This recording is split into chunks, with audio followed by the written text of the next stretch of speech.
जय हिंद दोस्तों। Welcome to AP academy. आज हम लोग चैप्टर नंबर 7 पढ़ने वाले हैं। Weather, climate and adaptation of animals to climate. इस चैप्टर में हम पढ़ेंगे व्हाट इज वेदर, वेदर क्या होता है। इसके अलावा क्लाइमेट के बारे में हम पढ़ेंगे और किस तरीके से एनिमल्स जो होते हैं वो क्लाइमेट के अकॉर्डिंग अडेप्ट करते हैं, adaptation of the animals with respect to climate. सबसे पहले अगर हम वेदर की बात करें तो डे टू डे अगर आपने न्यूज़पेपर्स फॉलो करते हो या आप न्यूज़ चैनल्स देखते हो तो डे टू डे आपकी एक वेदर रिपोर्ट आती है आपकी पर्टिकुलर सिटी की। जिस भी शहर में आप रहते हैं उसकी एक वेदर रिपोर्ट न्यूज़ चैनल में या न्यूज़पेपर में आती है। तो उस वेदर रिपोर्ट में बेसिकली बताया जाता है कि पर्टिकुलरली उस दिन की एटमॉस्फेरिक कंडीशन क्या होगी। एक्चुअली वेदर रिपोर्ट एक्चुअली में जो होती है, मतलब जो वेदर बताया जाता है वो आपकी बेसिकली एटमॉस्फेरिक कंडीशन जो डे टू डे वेरी करती है। इवन देखा जाए तो कई बार तो सिंगल डे में ही एडेप्टेशन एटमॉस्फेयर का एकदम से चेंज हो जाता है। आपने कई बार नोटिस किया होगा। तो वेदर रिपोर्ट अगर मैं बात करूं वेदर की तो बेसिकली ये एक एटमॉस्फेरिक कंडीशन है उस पर्टिकुलर डे की। अब हमारे आसपास चूंकि हम एज अ ह्यूमन बीइंग हो या हम एनिमल्स हो या प्लांट्स हो, हम सब एक एटमॉस्फियर से घिरे हुए हैं। हमारे चारों तरफ क्या है, एक एनवायरनमेंट है जिसको हम उस अपना एटमॉस्फियर के। अब बेसिकली एटमॉस्फेरिक कंडीशंस जो होती है वो किस हिसाब से डिफाइन की जाती है। आपने अगर कोई भी एक एग्जाम्पल के तौर पर अगर कोई भी एक वेदर रिपोर्ट देखी, जैसे मैं आपको यहाँ पे दिखा रहा हूँ, ये एक वेदर रिपोर्ट, ये नेट से निकाली हुई एक इमेज है जिसमें ये एक सिटी की वेदर रिपोर्ट उस डेट और टाइम की बता रहा है। अब आप अगर एक चीज नोटिस करें यहाँ पर तो आपको यहाँ पर टेम्परेचर दिख रहा है। डिग्री सेल्सियस क्या होता है, टेम्परेचर। अब यहाँ पर आपको दो टेम्परेचर दिख रहे हैं। जैसे अगर मैं पर्टिकुलरली संडे की बात करूं तो संडे में आपको यहाँ पर दो टेम्परेचर दिख रहे हैं, 10 डिग्री सेल्सियस और एक 6 डिग्री सेल्सियस। ऐसे ही अगर देखा जाए तो यहाँ पर आपको ह्यूमिडिटी दिख रही है। इसके अलावा आपको सनराइज और सनसेट, ये इसका टाइमिंग दिखा है। इसके अलावा आपको विजिबिलिटी भी नजर आ रही है कि भाई विजिबिलिटी उस दिन कितनी रहेगी। और यहाँ पर लिखा हुआ है पार्शियली क्लाउडी। तो ये सारे पैरामीटर्स क्या हैं अगर मैं बात करूं तो किसी भी वेदर को डिफाइन करने के लिए या एटमॉस्फेरिक कंडीशंस को डिफाइन करने के लिए जिन जिन पैरामीटर्स को कैलकुलेट किया जाता है ये वो सारे पैरामीटर्स, जिसमें अगर मैं बात करूं तो जो पैरामीटर्स अगर आप देखें तो जो पैरामीटर्स वेदर रिपोर्ट, आप एक वेदर रिपोर्ट देखिए उसमें आपको खुद पता चलेगा कि कौन कौन से पैरामीटर्स एटमॉस्फेयर के कैलकुलेट किए जाते हैं। और एक चीज याद रखिएगा, वेदर हमेशा 24 आवर्स बेस्ड होता है। आपने देखा हो हर दिन नई वेदर रिपोर्ट आती है। जो वेदर रिपोर्ट होती है या जो वेदर फोरकास्ट होता है वो पर्टिकुलरली सिर्फ उस डे के लिए होता है। नेक्स्ट डे दूसरी कंडीशन। अब इस वेदर का हमारे लाइफ पे क्या इफेक्ट पड़ता है। अगर आपने, चूंकि आप सब लोग मेरे हिसाब से क्रिकेट देखने के बहुत शौकीन होंगे, तो कभी भी आप देखिए कोई भी एक क्रिकेट मैच शुरू होता है तो शुरुआत में जो एक्सपर्ट्स होते हैं वो वेदर कंडीशंस बताते हैं कि आज ह्यूमिडिटी लेवल क्या होगा, मिनिमम टेम्परेचर या मैक्सिमम टेम्परेचर क्या रहेगा, फिर बारिश गिरेगी कि नहीं गिरेगी, कंडीशंस क्या होंगी। तो ये सारी चीजें क्यों बताई जाती हैं। या हम अगर मान लीजिए कि जैसे बाहर बदली है, जैसे क्लाउडी एटमॉस्फियर है, तो हमारे पेरेंट्स कहते हैं कि अगर आप बाहर जा रहे हो तो you should take umbrella with you, मतलब आप छाता लेके जाओ, बारिश हो सकती है। तो बेसिकली वेदर का इफेक्ट हमारी लाइफ पे डायरेक्टली पड़ता है या किसी की भी लाइफ में डायरेक्टली पड़ता है इसीलिए वेदर की कंडीशंस बदलती हैं तो हमारा उस हिसाब से हमारी बॉडी की भी कंडीशंस बदलती हैं। क्लियर हो रहा है आपको? जैसे अगर आपने देखा हो कि गर्मियों में हम, जैसा अभी हम लोगों ने फाइबर्स और फैब्रिक्स में पढ़ा था कि गर्मियों में हम कॉटन के कपड़े क्यों पहनते और सर्दियों में हम वूलन के कपड़े क्यों पहनते? Because of the change in the weather condition. गर्मियों में बाहर गर्मी ज्यादा होती है, तो चूंकि उसके कारण हमारी बॉडी पे इफेक्ट पड़ता है, इसलिए उन गर्मी को सहन करने के लिए we are using cotton clothes. और जब ठंड के समय में बाहर ठंडी ज्यादा पड़ती है, then we are using woollen clothes in order to adapt that condition. तो बेसिकली वेदर एक्चुअली है क्या? Weather actually day to day condition है एटमॉस्फेयर। कंडीशन क्या है? एटमॉस्फेयर की किसी भी एक प्लेस। देखिए, आपने देखा हो कि सिटी वाइज वेदर रिपोर्ट्स आती हैं, तो एक पर्टिकुलर सिटी की कंडीशन उसके एटमॉस्फेयर की विद रेस्पेक्ट टू टेम्परेचर, ये डिग्री सेल्सियस में है, मतलब क्या है? Temperature, humidity as well as rainfall. तो बेसिकली यहां पर तीन कंडीशंस होती हैं, टेम्परेचर, ह्यूमिडिटी और तीसरा जो होता है वो होता है रेनफॉल। और कई बार विंड स्पीड भी निकाला जाता है, हवा कितनी तेज चल रही है, एक्सेट्रा। इसी को बोला जाता है वेदर एट दैट। मतलब वेदर क्या है? Day to day condition of the atmosphere at a particular place with respect to temperature, humidity as well as rainfall। कि भैया उस पर्टिकुलर डे में उस सिटी में टेम्परेचर मैक्सिमम कितना होगा, मिनिमम कितना होगा, ह्यूमिडिटी कितनी परसेंटेज होगा, रेनफॉल होगा नहीं होगा, विंड स्पीड कितनी होगी। जैसे यहाँ पर अगर आप देखें तो इस पर्टिकुलर सिटी का संडे का टेम्परेचर ये है कि मैक्सिमम टेम्परेचर रहेगा 10 डिग्री सेल्सियस और मिनिमम रहेगा 6। इसका मतलब ये है यहाँ पर दो टेम्परेचर्स काउंट किए जाते हैं। आप कभी भी वेदर रिपोर्ट देखिएगा तो वेदर रिपोर्ट में आपको दो टेम्परेचर्स दिखेंगे, एक मैक्सिमम टेम्परेचर होगा, एक minimum temperature. Clear? Maximum temperature basically कब का टेम्परेचर होता है? अगर हम अपने आसपास बात करें तो दिन के समय, मतलब इन दी आफ्टरनून। आपने देखा होगा इन दी आफ्टरनून जो होता है, वो सन जो होता है वो सबसे ज्यादा अपर एंड पोजीशंस पे होता है। क्लियर? तो उस टाइम पर टेम्परेचर मैक्सिमम होता है। उस टाइम पे टेम्परेचर क्या होता है? मैक्सिमम टेम्परेचर होता है। अब उसके अलावा जो मिनिमम टेम्परेचर की अगर हम बात करें तो मिनिमम टेम्परेचर किस किस टाइम पे होता है? या तो आप उसको नाइट में कैलकुलेट कीजिए, क्योंकि नाइट में टेम्परेचर कम होता है, या फिर अर्ली मॉर्निंग। अर्ली मॉर्निंग, तो अर्ली मॉर्निंग आपका क्या होता है? मिनिमम टेम्परेचर होता है। इसीलिए कभी भी आप गर्मियों के समय में भी अगर आप सुबह जल्दी उठ के बाहर जाते हैं तो आप देखते हैं आपको बहुत अच्छा फील होता है, क्योंकि अर्ली मॉर्निंग टेम्परेचर क्या होता है? कम। अर्ली मॉर्निंग टेम्परेचर क्या होता है? कम होता है। आफ्टरनून तक होते होते टेम्परेचर जो होता है वो बढ़ने लगता है। तो इसीलिए किसी भी जगह का मैक्सिमम टेम्परेचर भी निकाला जाता है और मिनिमम टेम्परेचर भी निकाला जाता है। इसके अलावा ह्यूमिडिटी निकाली जाती है।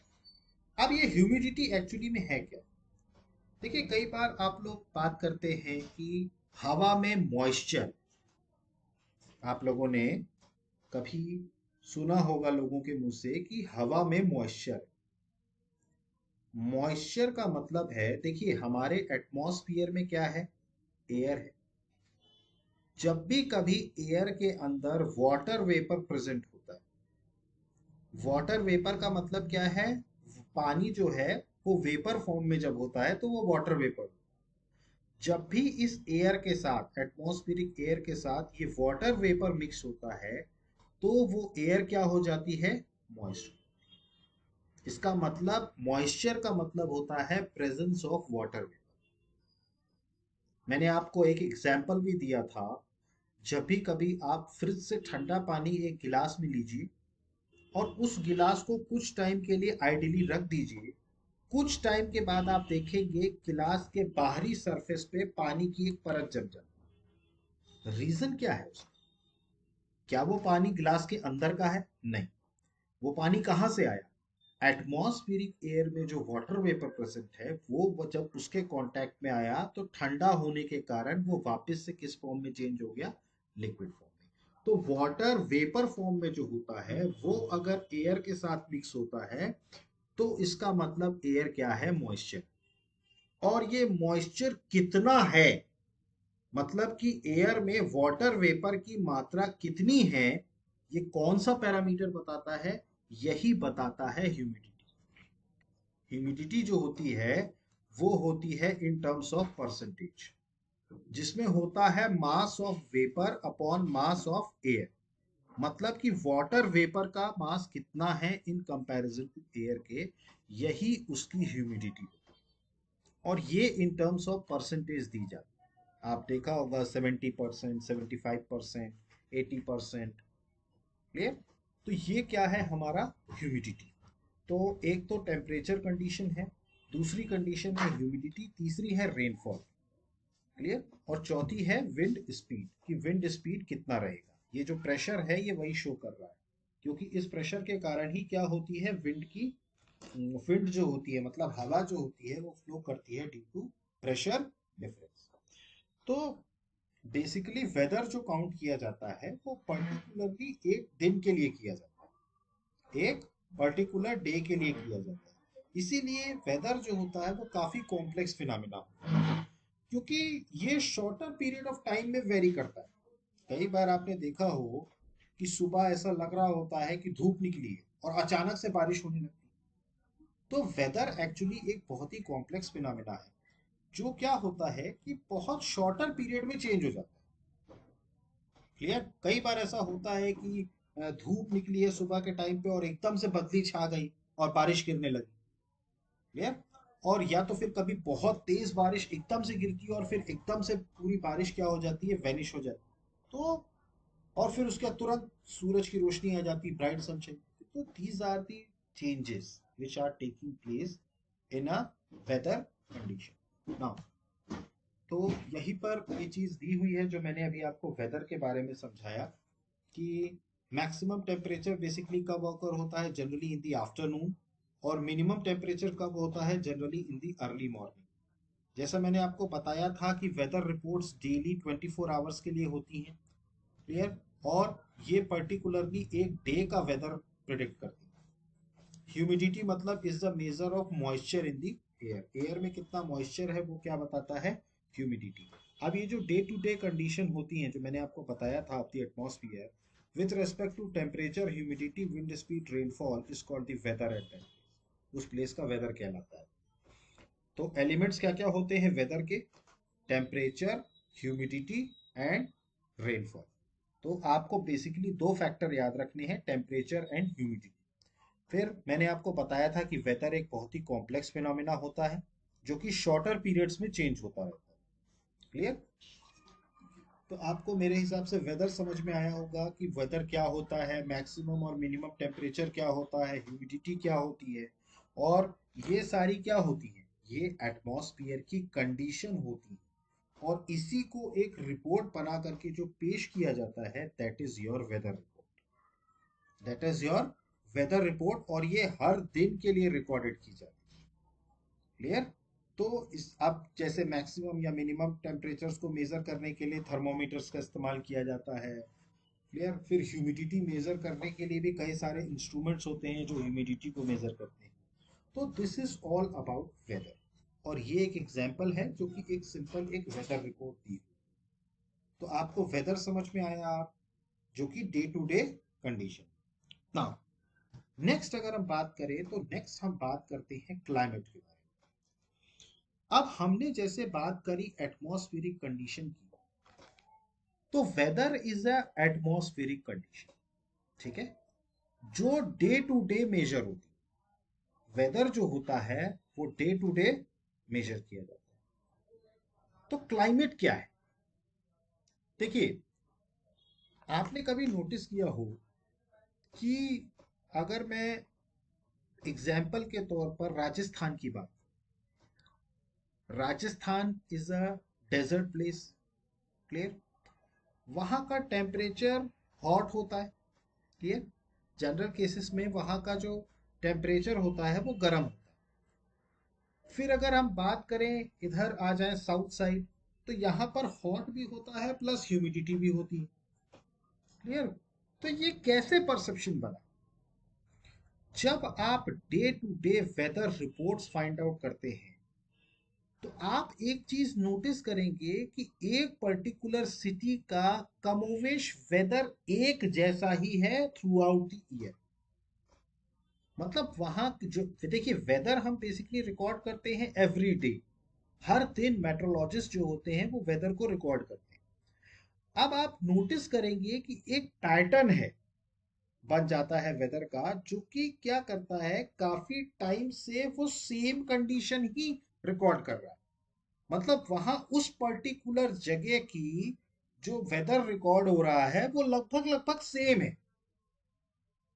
तो ये सेवरल डिकेड्स तक अगर जो हम रिकॉर्ड्स रखते हैं वेदर का, और उससे हम ये डिटरमाइन करते हैं कि एक पर्टिकुलर पैटर्न है वेदर का एट अ पर्टिकुलर प्लेस, जो कि throughout the year same रहता है।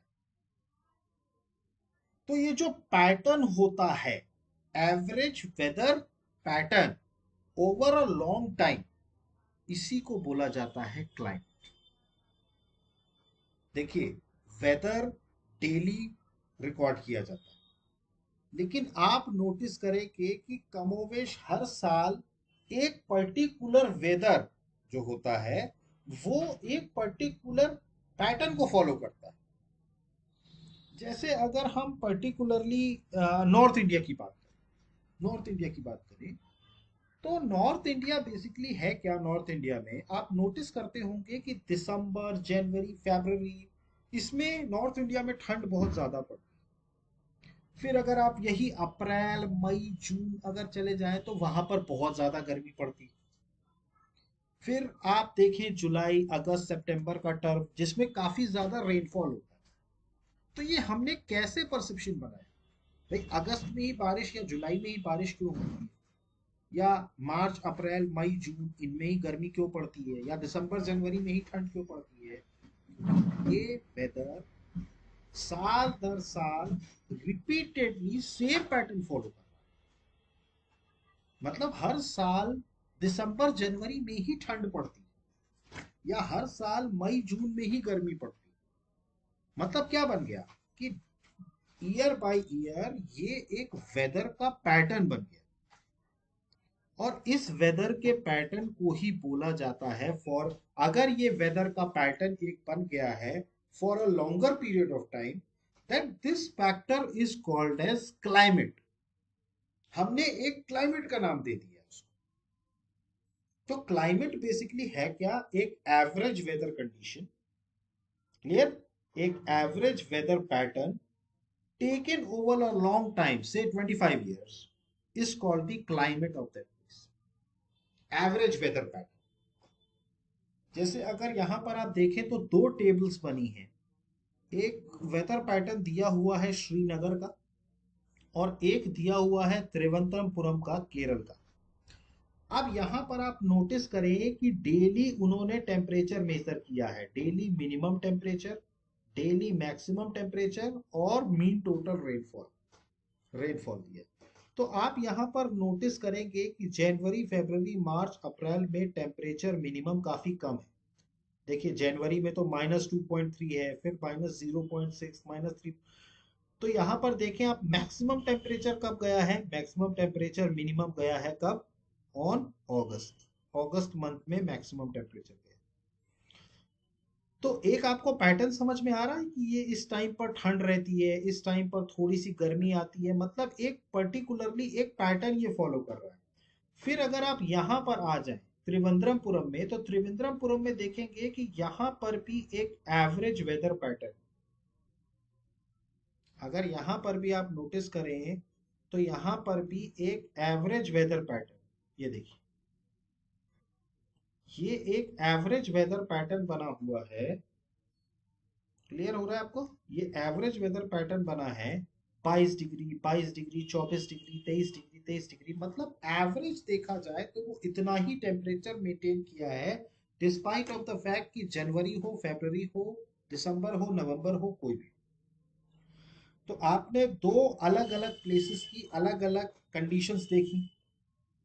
पहले में एवरेज टेम्परेचर हर मंथ का रिकॉर्ड किया गया। तो इसी तरीके से अगर आप नोटिस करें यहाँ पर, तो डिफरेंस आपको क्या समझ में आ रहा है कि जो केरल का टेम्परेचर है वो कंपैरेटिवली हॉट और वेट है। क्योंकि देखो, एक तो सबसे पहली बात कि केरल का एक तो टेम्परेचर भी ज्यादा है, ऊपर से अगर आप इसका रेनफॉल भी देखें तो रेनफॉल भी काफी ज्यादा है, मतलब बारिश भी काफी गिरती है केरल में। लेकिन अगर आप जम्मू एंड कश्मीर की बात करें तो वहां का मतलब गर्मी कम है, ठंडक है। इसके अलावा थोड़ा सा मतलब बहुत ज्यादा वेट क्लाइमेट नहीं है इन कंपैरिजन टू केरल के, बहुत ज्यादा बारिश जम्मू एंड कश्मीर में नहीं है। फिर इसी तरीके से अगर हम राजस्थान का भी देखेंगे तो आप देखेंगे वहां का भी टेम्परेचर काफी ज्यादा हॉट रहता है और वहां की कंडीशन ड्राई होती है, क्योंकि वहां पर बारिश जो होती है वो बहुत कम है। क्लियर? तो इस तरीके से हम एक पर्टिकुलर प्लेस का क्लाइमेट जो होता है वो फाइंड आउट करते हैं। डे टू डे कंडीशन जो होती है वो होता है वेदर। और जब आप उस वेदर का एक पर्टिकुलर पैटर्न बन जाता है over a long period of time, which is called as climate. तो आपको क्लाइमेट और वेदर में फर्क समझ में आया? नेक्स्ट अगर हम बात करें तो how the animals are adapted to the climate. देखिए, आपने देखा होगा, मैंने आपको एक एग्जाम्पल दिया था जब मैं आप लोगों को एडेप्टेशन के बारे में, आपको याद होगा क्लास 6 का चैप्टर नंबर 9 जब हम पढ़ा रहे थे, तो उसमें मैंने आपको बताया था कि एनिमल्स किस तरीके से चेंजिंग कंडीशंस को अडेप्ट करते हैं। जैसे अगर आप राजस्थान की बात करें तो राजस्थान में आपको ऊंट देखने को मिलेंगे। आपको राजस्थान में क्या मिलेंगे? ऊंट देखने को मिलेंगे। जबकि आप वही इधर आप एमपी की तरफ आ जाइए, मध्य प्रदेश की तरफ, तो यहाँ आपको ऊंट देखने को नहीं मिलेंगे। यहाँ पर आपको ऊंट देखने को नहीं मिलेंगे। यहाँ आपको क्या मिलेंगे? यहाँ आपको टाइगर मिलेंगे, आपको लेपर्ड्स मिलेंगे, आपको मंकी मिलेंगे। तो बेसिकली, और फिर अगर आप सी की तरफ जाएं, मतलब ऐसी जगह पे जाएं जो समुद्र के पास है, वहां आपको फिश मिलेगी, वहां पर सी एनिमल्स मिलेंगे। तो ये क्या है? फिर अगर आप जम्मू एंड कश्मीर की तरफ चले जाएं तो वहां आपको याक मिलेंगे। तो ये क्यों वेरिएशन है यहाँ पर? क्योंकि सभी एरियाज में अलग अलग क्लाइमेट है और उन क्लाइमेट की कंडीशन के अकॉर्डिंग ही एनिमल्स जो होते हैं वो अपने आप को अडेप्ट करते हैं। जैसे एग्जाम्पल के तौर पर अगर हम बात करें तो जहां पर एक्सट्रीम कोल्ड कंडीशन होती है,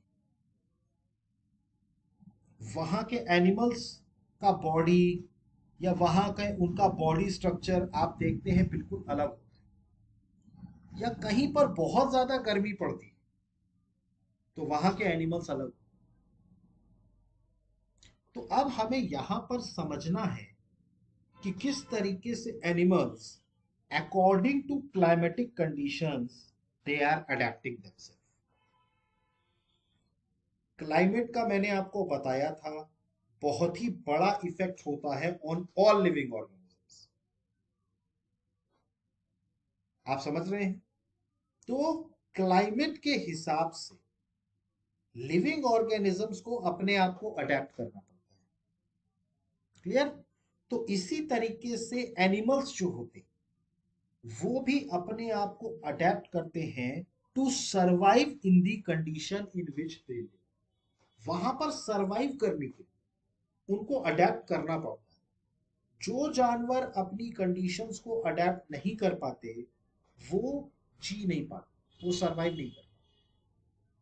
जैसे अगर हम फिश की बात करें, एग्जाम्पल के तौर पे मैं कह रहा हूं कि अगर हम फिश की बात करें, अगर आप मछली को पानी से निकाल देंगे और उसको सरफेस पे रख देंगे, कुछ टाइम के बाद मछली मर जाएगी। क्यों? क्योंकि वाटर के अंदर की कंडीशंस को उसने अडेप्ट किया है टू सर्वाइव। जैसे ही आप उसको पानी से बाहर निकालेंगे आप वो मर जाएंगे। लेकिन वही अगर हम अपना लिविंग ऑर्गेनिजम्स की बात करें, हम ह्यूमन बींग्स की बात करें, तो हम ज्यादा देर पानी के अंदर नहीं रह सकते। हम मर जाएंगे अगर ज्यादा देर पानी के अंदर रहे तो। क्यों? क्योंकि हमारी क्लाइमेटिक कंडीशन अलग है। तो ऐसे ही जितने भी लिविंग ऑर्गेनिजम्स हैं या जितने भी एनिमल्स हैं, उनको अडेप्ट करना पड़ता है to survive in the condition in which they live. अब कुछ कुछ एनिमल्स होते हैं जो बहुत कोल्ड कंडीशंस में रहते हैं, कुछ कुछ एनिमल्स होते हैं जो बहुत हॉट क्लाइमेट में रहते हैं। तो उनको अपने हिसाब से चीजों को अडेप्ट करना पड़ता है। जैसे अगर मैं बात करूं उन जानवरों की जो बहुत एक्सट्रीम कोल्ड कंडीशंस में रहते हैं, तो उनको अपने आप को प्रोटेक्ट करने के लिए उनका बॉडी स्ट्रक्चर इस तरीके से होता है या उनकी शेप इस तरीके से होता है कि वो उस ठंडी कंडीशंस में भी सरवाइव कर लेते हैं। और कुछ जानवर ऐसे होते हैं जो हॉट क्लाइमेट्स में अपने आप को सरवाइव करने के लिए होते हैं। क्लियर? तो यहां पर हम जरा बात करते हैं दो डिफरेंट ड्रास्टिक कंडीशंस के बारे में। जैसे हम सबसे पहले बात करेंगे पोलार रीजन्स के बारे में। पोलार रीजन्स मतलब आप समझते होंगे, अगर आपने ज्योग्राफी पढ़ी होगी चैप्टर नंबर 6 में, क्लास 6 में अगर आपने ज्योग्राफी पढ़ी होगी, तो ज्योग्राफी में आप देखते हैं कि हमारा जो अर्थ का है, वो अर्थ के कई सारे लैटिट्यूडनल लेयर हैं। इसमें हमारा एक नॉर्थ पोल भी है और साउथ पोल भी। तो नॉर्थ और साउथ पोल के पास वाले जो रीजन होता है उसको हम पोलार रीजन कहते हैं। तो यहाँ पर कुछ कंट्रीज ऐसी हैं जो पोलार रीजन में स्थित हैं, जैसे हो गई कनाडा, हो गई ग्रीनलैंड, हो गई आइसलैंड, हो गई नॉर्वे, हो गई Sweden, Finland, Alaska, Siberian region of Russia. ये सारे क्या है? Polar regions. क्लियर? अब कुछ कंट्रीज ऐसी हैं जो ट्रॉपिकल रेन फॉरेस्ट है। ट्रॉपिकल कंडीशन का मतलब है इक्वेटर के पास। ट्रॉपिकल का मतलब है इक्वेटर के पास। अब ये इक्वेटर क्या होता है, ये सब आप ज्योग्राफी में पढ़िएगा, आप ज्योग्राफी में समझिए। तो इक्वेटर के पास वाला जो एरिया होता है वो ट्रॉपिकल रेन फॉरेस्ट होता है। जैसे हमारा इंडिया है, मलेशिया है, इंडोनेशिया है, ब्राजील है, कॉन्गो है, कीनिया है, युगांडा, नाइजीरिया, ये सब क्या है? ये सब इक्वेटर के आसपास के इलाके। तो बेसिकली यहाँ पर हम दो क्लाइमेटिक कंडीशंस देखने वाले हैं। एक हम देखने वाले हैं पोलार रीजन्स और एक हम देखने वाले हैं tropical rain forest, because these two conditions are the extreme conditions. तो यहाँ पर पोलार रीजन्स में कौन कौन से एनिमल्स अडेप्ट करते हैं और वो किस तरीके से अडेप्ट करते हैं ये हम देखेंगे। इसके अलावा ट्रॉपिकल रेन फॉरेस्ट में किस तरीके के एनिमल्स होते हैं। तो सबसे पहले अगर हम बात करें पोलार रीजन, तो बेसिकली जो पोलार रीजन होता है वहां पर बहुत ज्यादा ठंडी हो, क्योंकि वहां पर क्लाइमेट जो होता है वो एक्सट्रीम होता है। यहाँ पर ये जितने भी आप पोलार रीजन्स उठा करके देख लीजिए, वो सब स्नो से ढके होते हैं, मतलब बर्फ से ढके होते हैं। These regions are covered with snow and it is very cold for most part of the year. मतलब ज्यादातर साल के पार्ट में ये बहुत ज्यादा ठंडा होते हैं ये रीजन्स। तो मतलब यहाँ पर चूंकि पोल के करीब है ये, तो करीबन 6 महीने तक तो यहाँ पर सूरज की रोशनी पड़ती ही नहीं है, मतलब सूरज राइज ही नहीं करता करीबन 6 मंथ्स तक। तो जब आप समझ सकते हैं कि वहां पर कितनी कोल्ड कंडीशन। विंटर में तो इवन वहां का टेम्परेचर डाउन होकर के कितना हो जाता है, -37 degree Celsius. See the kind of coldness in the winter. तो वहां पर कोई भी एनिमल किस तरीके से सरवाइव करता है। तो पोलार रीजन्स में भी कुछ एनिमल्स हैं जो सरवाइव करते हैं। मेनली यहाँ पर दो एनिमल्स हैं। ये हमारा जो फोटो आप देख रहे हैं ये है पोलर बियर। ये क्या है? Polar bear. देखिए ये पूरी बर्फ, ये पूरी स्नो है और ये पोलर बियर है।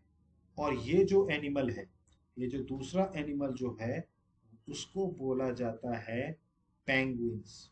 ये पेंगुइन्स, जो दूसरा है ये पेंगुइन्स। तो बेसिकली ये जो दोनों एनिमल्स हैं ये दोनों पोलार रीजन्स में पाए जाते हैं। और अगर आप देखें इनकी बॉडी, तो देखेंगे कि इनकी बॉडी पे एडिशनल फैट जुड़ा हुआ है। देखिए कितना मोटा है ये। बेसिकली इसकी बॉडी में ये जो फैट जुड़ा है ये क्यों जुड़ा है? ताकि इन कंडीशंस को ये झेल सके, इन कंडीशंस को ये झेल सके। आपने देखा हो, मैंने आपको एक बार जब फाइबर्स टू फैब्रिक्स में अभी मैंने वूलन के बारे में जब आपको पढ़ाया था, तब मैंने आपको बताया था कि शीप के बाल कितने घने होते हैं। उन शीप के बालों से ही वूलन फाइबर निकाला जाता है। तो वो बाल इतने घने क्यों होते हैं? क्योंकि उसके अंदर एयर चली जाती है और air is a poor conductor of heat. तो ये पोलर बियर्स वगैरह जो हैं ये सब के बाल और इनकी चमड़ी इतनी मोटी होती है कि उनको इस कंडीशंस पे वो रह पाते हैं। क्योंकि आप खुद सोचिए, अगर आपको -37 डिग्री सेल्सियस पे छोड़ दिया जाए then how would you survive? तो इसीलिए इनका बॉडी स्ट्रक्चर, आप ये पेंगुइन्स का भी बॉडी स्ट्रक्चर अगर आप देखें तो इसका भी बॉडी स्ट्रक्चर जो होता है वो बहुत ही ज्यादा मोटा होता है। क्लियर? मोटा होने का कारण ये है कि ये एक्सट्रीम कंडीशंस को हैंडल कर सके या इन एक्सट्रीम कंडीशंस को ये झेल सके। क्लियर हो रहा है आपको ये? तो इन एक्सट्रीम कंडीशंस को झेलने के लिए इन एनिमल्स का इस तरीके का बॉडी स्ट्रक्चर होता है। फिर आपने देखा हो कि ये पोलर बियर भी वाइट कलर का होता है। ये बेसिकली वाइट कलर का इसलिए भी होता है ताकि वाइट स्नो में, वाइट बैकग्राउंड में ये छिप सके, ताकि ये अपने शिकार को ढूंढ सके और ये आसानी से नजर ना आए। इसीलिए आप देखिए यहाँ पर ये इसका वाइट रहता है तो इसको ये छिपने में आसानी रहती है। फिर अगर आप ये पेंगुइन्स की बात करते हैं तो इनकी भी आप देखें कंडीशंस ऐसी ही रहती है। क्लियर? इसके अलावा जब बहुत ज्यादा जैसे गर्मी पड़ती है, जैसे जब जिस टाइम पे समर पड़ता है इन रीजन्स में, तो उस टाइम पे आप नोटिस करेंगे चूंकि इनका बॉडी स्ट्रक्चर इस तरीके का रहता है तो इनको बहुत ज्यादा गर्मी लगती है। तो बेसिकली ये जो आप दोनों एनिमल्स देख रहे हैं, ये लोग क्या करते हैं, ये लोग पानी में चले जाते हैं। मतलब they are also very good swimmers also, मतलब ये स्विमर्स भी हैं। आप देखिएगा जो पोलर बियर है या पेंगुइन्स हैं ये स्विम करना भी जानते हैं, मतलब तैरना भी जानते हैं। क्लियर? तो जब भी कभी वार्म कंडीशंस होती हैं और इनको तो ठंडक चाहिए, क्योंकि इनकी बॉडी अगर, इनको अगर आप हमारी कंडीशंस में या नॉर्मल कंडीशंस में आप ले आएंगे तो ये जिंदा नहीं रह सकते, क्योंकि इनकी बॉडी इतनी, इनकी चमड़ी मोटी रहती है कि ये तो गर्मी के मारे ही मर जाए। तो इसीलिए ये वाटर में स्विमिंग करते हैं। जब ये गर्म इनका एटमॉस्फियर होता है यहाँ पर, तब वो वाटर में स्विमिंग करते हैं। क्लियर? तो ये इस तरीके से ये पोलार बियर या पेंगुइन्स ये इस तरीके से इन कंडीशंस को अडेप्ट करते हैं। कुछ और भी एनिमल्स होते हैं जो कि पोलार रीजन्स में पाए जाते हैं। ये कई एनिमल्स हैं, देखिए आप, पोलर बियर है, कैनेडियन लेंक्स है, फिर उसके बाद वुल्वरीन है। ये सब देखिए आप, ये सारे एनिमल्स जो होते हैं, पेंगुइन्स हैं, क्लियर, कैरीबू है, मोस्कॉस्क है, आर्कटिक वोल्फ है, ये सारे देखिए, ये फिश है, बेलुगा वेल, ये फिश है। तो these are all the animals which are there in the polar regions. तो पोलर रीजन्स में आपको किस तरीके से एनिमल्स अडेप्ट करते हैं आपको समझ में आया। नेक्स्ट अगर हम बात करें, क्लियर, अब देखिए इसमें कुछ ऐसी बर्ड्स भी होती हैं जिनको माइग्रेटरी बर्ड्स बोलते हैं। यहाँ पर उनकी इमेज नहीं बनी है, बट आप गूगल पे सर्च करिएगा तो आपको मिल जाएंगे माइग्रेटरी बर्ड्स। देखिए इनको माइग्रेटरी बर्ड्स इसलिए बोला जाता है कि जब भी कभी यहाँ ठंडक आती है, मतलब ये वैसे रहती पोलार रीजन में है, लेकिन जब भी कभी ये ठंडक आती है यहाँ पे, ये क्या करती हैं, ये फ्लाई करके दूसरे रीजन में आ जाती हैं। बर्ड्स जो होती हैं वो फ्लाई करके कहाँ आ जाती हैं, दूसरे रीजन में आ जाती हैं। जैसे रशिया का जो साइबेरियन रीजन है, मैंने आपको बताया था, रशिया का जो साइबेरियन रीजन है, इसमें साइबेरियन रीजन में पाने वाली कई सारी बर्ड्स आपको जब वहां पर ठंडक होती है तो आपको यहाँ पर राजस्थान में मिल जाएंगी। कई ऐसी बर्ड्स हैं जो साइबेरियन रीजन में रहती हैं, लेकिन जब ठंड का समय आता है, क्योंकि वो उस ठंडी को अडेप्ट नहीं कर सकती, तो उस टाइम पर वो किस तरफ आ जाती हैं, नीचे की तरफ आ जाती हैं। तो ये बर्ड्स क्या होती हैं, एक जगह से दूसरी जगह क्या होती हैं, फ्लाई करती हैं। इसीलिए इनको माइग्रेटरी बर्ड्स बोलते हैं। इनको क्या बोला जाता है, माइग्रेटरी बर्ड्स। क्लियर। तो ये भी पाई जाती हैं। आप माइग्रेटरी बर्ड्स डालिएगा आप उसमें, तो आपको कई सारी बर्ड्स आपको मिलेंगी, फोटोज मिलेंगी जो माइग्रेट करती हैं एक जगह से दूसरी जगह। नेक्स्ट अगर हम बात करें तो जो नेक्स्ट कंडीशन होती है वो होती है हमारी ट्रॉपिकल रेन फॉरेस्ट। देखिए ट्रॉपिकल रेन फॉरेस्ट बेसिकली होता क्या है, क्योंकि ये रीजन जो होता है वो इक्वेटर के पास होता है। ये रीजन किसके पास होता है, इक्वेटर के पास होता है। और इक्वेटर के पास होने के कारण इसका जो क्लाइमेट होता है वो कंपैरेटिवली काफी हॉट, कंपैरेटिवली काफी हॉट होता है। कारण क्या है कि जो सन होता है उसकी रेज डायरेक्टली इक्वेटर पे पड़ती है। उनकी जो सन रेज होती है वो डायरेक्टली क्या पड़ती है, इक्वेटर पे पड़ती है। देखिए सन की जो रोशनी है, अगर वो कहीं पर भी डायरेक्ट पड़ेगी तो जाहिर सी बात है वो क्लाइमेट क्या हो जाएगा, हॉट हो जाएगा। क्लियर। तो इसीलिए even in the coldest month, मतलब अगर हमारे यहाँ, अगर हम जैसे हम particularly tropical rain forest region में आता है, इंडिया भी एक तरीके से ट्रॉपिकल रेन फॉरेस्ट रीजन में आता है, तो आप देखते होंगे कि यहाँ पर ठंड में भी, अगर एक्सट्रीम ठंडी भी है तो भी कई कई जगहों का टेम्परेचर 15-18 डिग्री सेल्सियस तक होता है। जैसा मैंने अभी आपको केरला का टेम्परेचर बताया, केरला का टेम्परेचर क्या था त्रिवेंद्रपुरम का, जनवरी में भी 22 डिग्री। मतलब जब पोलार रीजन्स में ठंडकों में टेम्परेचर माइनस में चला जाता है, उस टाइम भी यहाँ पर प्लस में, और वो भी 22 डिग्री तक। तो it is a very hot climate. Clear. और इसके अलावा ट्रॉपिकल रेन फॉरेस्ट, इसको रेन फॉरेस्ट इसलिए भी बोला जाता है कि इन रीजन्स में सबसे ज्यादा बारिश होती है। आपने देखा हो कि इन रीजन्स में बहुत ज्यादा रेनफॉल होता है, मतलब the regions get plenty of rainfall. आपने देखा होगा केरल वगैरह में, केरल वगैरह में बहुत बारिश होती है।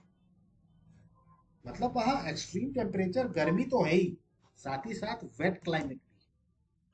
तो देखिए पोलार रीजन से कंपैरेटिवली यहाँ का क्लाइमेट टोटली अपोजिट है। पोलार रीजन का क्या था, काफी कोल्ड था। यहाँ का क्या है, कंपैरेटिवली हॉट और ह्यूमिड है। ठीक है। तो यहाँ पर अगर आप देखें तो ट्रॉपिकल रेन फॉरेस्ट की अगर हम बात करें तो उसमें आसाम आ जाता है इंडिया का, फिर साउथ ईस्ट एशिया है, सेंट्रल अमेरिका है, सेंट्रल अफ्रीका है। अब देखो कंटिन्यूअसली इनका वार्मथ और रेन होने के कारण यहाँ पर आपको बहुत सारे प्लांट्स और एनिमल्स की वेराइटीज, सबसे ज्यादा वैरायटी आपको पेड़ों की और जानवरों की इन्हीं रीजन्स में मिलेगी। आपने कभी देखा हो कि हमारे यहाँ जितने जानवर पाए जाते हैं जंगलों में, इतने कहीं और नहीं पाए जाते। कारण क्या है, कारण हमारे यहाँ का टेम्परेचर थोड़ा वार्म है, ऊपर से बारिश होती है, तो बारिश के कारण उनको वाटर की अवेलेबिलिटी होती है, एज वेल एज थोड़ा वार्म होने के कारण उनको एक एक एटमॉस्फेयर मिलता है। अब आपने देखा हो कई सारे एनिमल्स जो होते हैं रेन फॉरेस्ट उसमें पाए जाते हैं, जैसे आपने देखा हो हमारे यहाँ टाइगर्स बहुत ज्यादा पाए जाते हैं। मध्य प्रदेश में शायद सबसे ज्यादा नंबर्स में टाइगर्स हैं पूरे इंडिया में। फिर इसके अलावा हमारे यहाँ मंकीज आप देखेंगे बहुत सारे पाए जाते हैं, गोरिल्ला पाए जाते हैं, स्नेक्स हैं, बर्ड्स हैं, इंसेक्ट्स हैं, लेपर्ड्स हैं, एलिफेंट्स हैं, लिजार्ड्स हैं। तो there are enormous number and varieties of animals are found in the rain forest.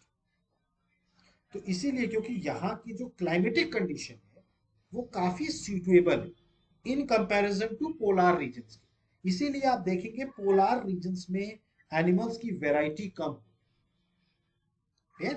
तो यहाँ पर अगर हम रेन फॉरेस्ट की बात करें तो यहाँ पर आपको मंकी मिल जाएगा, टाइगर मिल जाएगा, आपको लेपर्ड मिल जाएगा, एलिफेंट मिल जाएगा, ये गोरिल्ला है, इसको गोरिल्ला कहते हैं। क्लियर। और भी कई सारे एनिमल्स आपको मिल जाएंगे, ये एपेक्स है, इसको एपेक्स बोलते हैं, एपेक्स। तो ऐसे कई सारे एनिमल्स जो होते हैं, कई सारे वैरायटी के एनिमल्स हमें ट्रॉपिकल रेन फॉरेस्ट में मिलते हैं।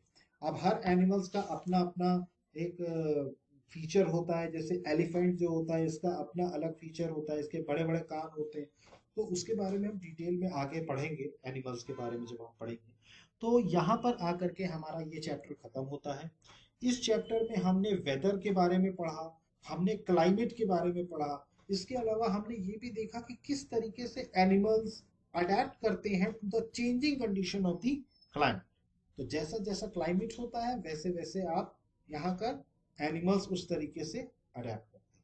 तो आई होप कि आपको पूरी चीजें समझ में आई हो कि इस चैप्टर को पढ़ने के बाद आप एक बार न्यूज़पेपर खोलिएगा या टीवी चैनल में एक बार अपने सिटी की वेदर रिपोर्ट जरूर देखिएगा। तो आपको समझ में आएगा कि कौन कौन से पैरामीटर्स लिए जाते हैं एक पर्टिकुलर एक सिटी की एटमॉस्फेरिक कंडीशंस को बताने के लिए। तो आई होप कि आपको लेक्चर हमारा समझ में आया होगा। अगर इसके बाद भी आपको कोई डाउट होता है तो प्लीज़ कमेंट बॉक्स में मेंशन कीजिए। अदरवाइज हमारे चैनल को लाइक कीजिए, सब्सक्राइब कीजिए और मैक्सिमम से मैक्सिमम शेयर कीजिए। So guys, thank you, have a good day, जय हिंद, नमस्कार।